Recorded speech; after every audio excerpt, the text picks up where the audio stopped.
శ్రీగురుభ్యో నమః. నమో దేవ్యై మహాదేవ్యై శివాయై సతతం నమః. నమః ప్రకృత్యై భద్రాయై నియతాః ప్రణతాస్మతాం. శృతిస్మృతిపురాణానాం ఆలయం కరుణాలయం నమామి భగవత్పాదం శంకరం లోకశంకరం. అర్చనకాలే రూపగత సంస్తుతికాలే శబ్దగత చింతనకాలే ప్రాణగత తత్వవిచారే సర్వగత. ఓం ఐం హ్రీం శ్రీం శ్రీమాత్రే నమః. ఓం ఐం హ్రీం శ్రీం శ్రీమాత్రే నమః. ఓం ఐం హ్రీం శ్రీం శ్రీమాత్రే నమః. ఓం ఐం హ్రీం శ్రీం శ్రీమాత్రే నమః.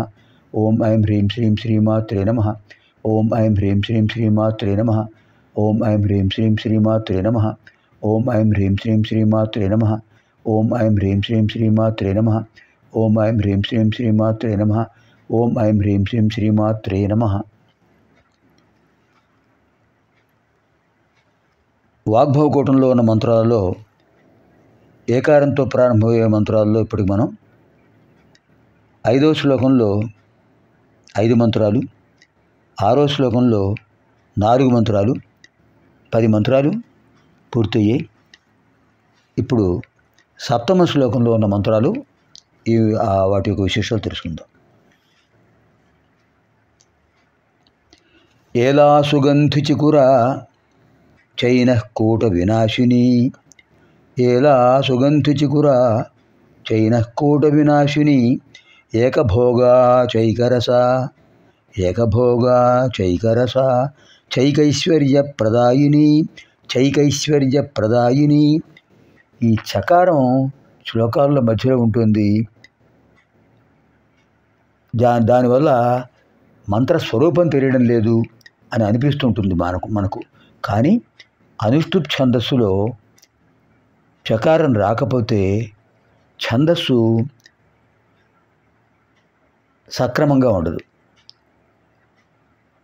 ఆ చకారం విడదీస్తే అసలు మంత్రస్వరూపం గోచరిస్తుంది.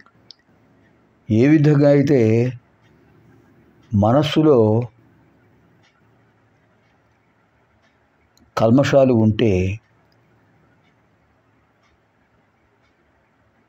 భగవత్ స్వరూపం గోచరించదో, అలాగే ఈ చకారం ఉండటం వల్ల మంత్రస్వరూపం గోచరించదు. ఉంటుంది అక్కడ. పగలు నక్షత్రాలు కనిపించవు, లేకుండా ఉన్నాయా? చకారం విడదీశామనుకోండి, మేఘాలు దాటిన తర్వాత సూర్యుడు ఎలా కనిపిస్తాడో, మేఘాలు ఎప్పుడు శాశ్వతంగా అక్కడే ఉండవు కదా, సూర్యుడిని ఆవరించి వస్తుంటాయి పోతుంటాయి.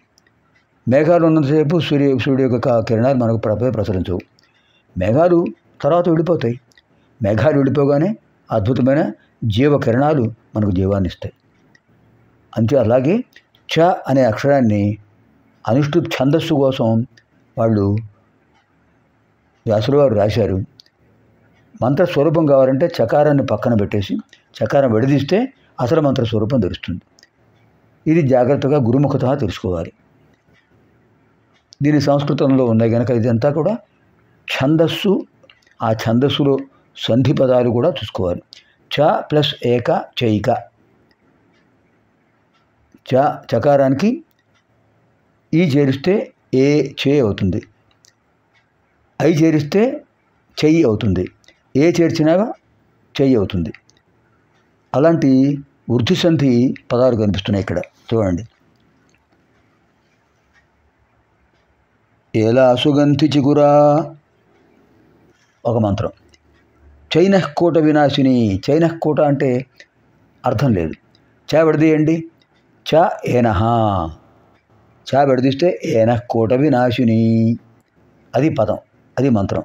ఏనః కూట వినాశిని. ఏకభోగా చైకరస. ఏకభోగా చ ఏకరస. ఏకభోగా చ ఏకరస. మనకు లలితా సహస్రనామాల్లో కూడా ఆ మధ్యలో ఉన్న చకారం కనిపిస్తుంటుంది అక్కడక్కడ. అది గ్రహిస్తే చకారం విడదీసి అసలు మంత్రస్వరూపం తెలుసుకోవచ్చు. అది కొంచెం సంస్కృత భాషలో ప్రాథమిక పరిజ్ఞానం ఉన్నప్పుడు తెలుస్తుంది, లేదా గురుముఖత తెలుసుకుంటే ఎటువంటి దోషాలు ఉండవు. నిర్దిష్టంగా మంత్ర స్మరణకు, మంత్ర పఠనానికి, శ్లోక పఠనానికి, సహస్రనామ పారాయణకు గురువు యొక్క అనుగ్రహం ఉండాలి, గురువు యొక్క మార్గనిర్దేశనం ఉండాలి. ఇక్కడ ఏం చేయాలి? ఏకభోగ చైకరస. ఏకభోగ ఒక మంత్రం, చ విడదీయండి, ఏకరస. చ ఏకరస చైకరస వృద్ధి సంతి. చైకైశ్వర్యప్రదాయిని ఇక్కడ స్పష్టంగా కనిపిస్తోంది. చైకైశ్వర్య అర్థం ఉంటుందా? చ విడదీస్తే ఏకైశ్వర్యప్రదాయిని. ముఖ్యంగా త్రిశతి స్తోత్రాల్లోనే, శ్లోకాల్లోనే మనకు ఇలాంటివి కనిపిస్తుంటాయి. అంతే అమ్మవారి నామాలను సంపుటీకరణ చేయడం కోసం మధ్యలో చకారం పెడుతుంటారు. చకారం తర్వాత అచ్చు ఉంటుంది. చకారం విడదీస్తే ఆ స్వరం ఏమిటో తెలుస్తుంది.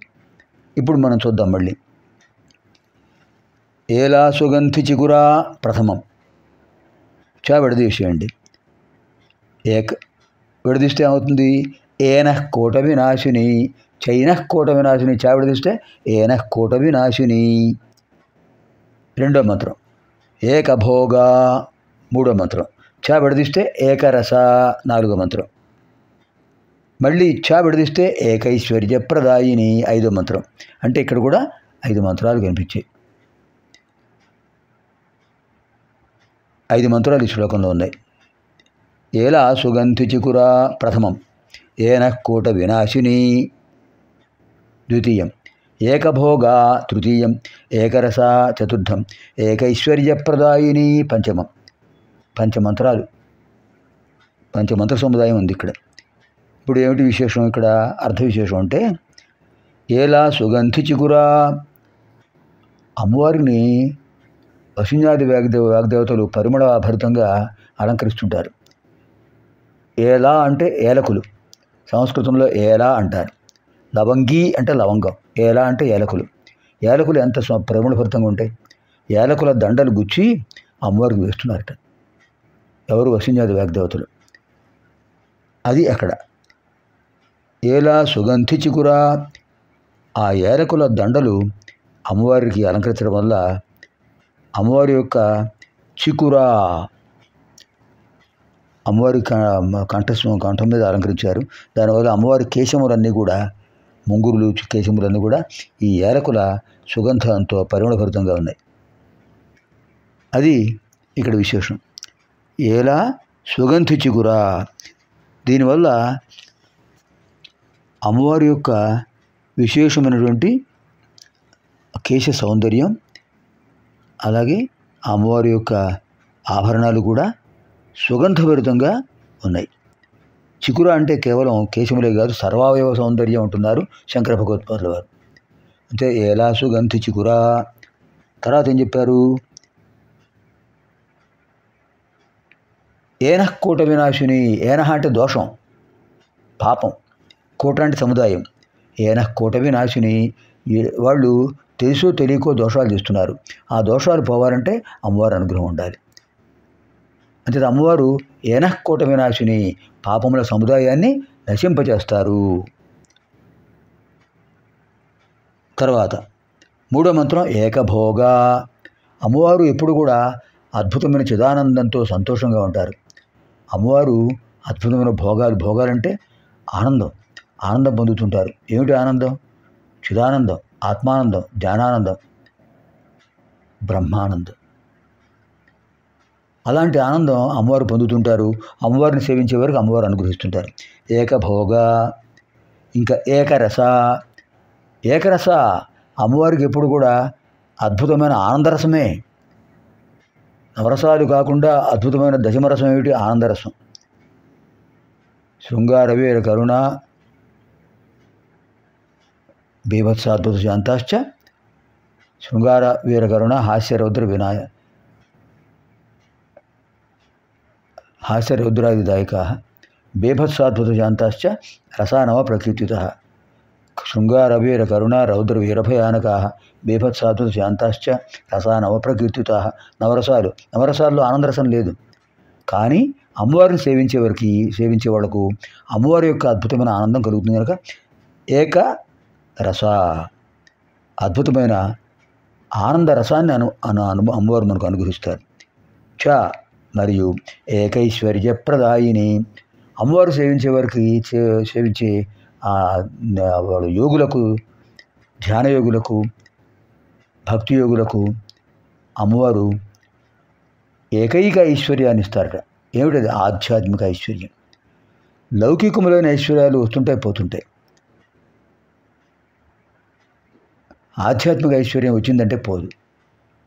ఒకసారి త్రిశతి నామ వైశిష్ట్యాన్ని అర్థం చేసుకుని ప్రారంభిస్తే నిరంతరం మానం చేసుకుంటూనే ఉంటారు. ఎందుకు అలా చేస్తాం? అది ఆధ్యాత్మికమైన ఐశ్వర్యం. ఈశ్వరస్య ఇదం ఐశ్వర్యం. ఆధ్యాత్మికమైన ఒక ఆధిపత్యం. సహస్రనామ స్తోత్రం కానీ, త్రిశతి స్తోత్రం కానీ ఎవరైతే భక్తి శ్రద్ధలతో మానం చేస్తుంటారో, జపం చేస్తుంటారో వాళ్ళలో ఒక అద్భుతమైన తేజస్సు ఉంటుంది. వాళ్ళ వాక్కు అందరినీ ఆకర్షిస్తుంది. వాళ్ళ మాట అందరినీ వినేలా చేస్తుంది. అంత అద్భుతమైన శక్తి ఉంది. అదే ఆధ్యాత్మిక ఐశ్వర్యం. ఏకైశ్వర్యప్రదాయిని. ఇప్పుడు మంత్రాలు. ఓం ఐం హ్రీం శ్రీం ఏలా సుగంధి చికురాయై నమో నమః. ఓం ఐం హ్రీం శ్రీం ఏనః కోట వినాశిన్యై నమో నమః. ఓం ఐం హ్రీం శ్రీం ఏకభోగాయై నమో నమః. ఓం ఐం హ్రీం శ్రీం ఏకరసాయై నమో నమః. ఓం ఐం హ్రీం శ్రీం ఏకైశ్వర్యప్రదాయిన్యై నమో నమః. దీంతో మనకు 7 శ్లోకాలు అయ్యాయి. తర్వాత 8వ శ్లోకంలో 3 శ్లోకార్థాలు వస్తాయి. దాంతో మనకు ఆ మంత్రాలు ఏకారంతో మొదలయ్యే 20 మంత్రాలు పూర్తవుతాయి.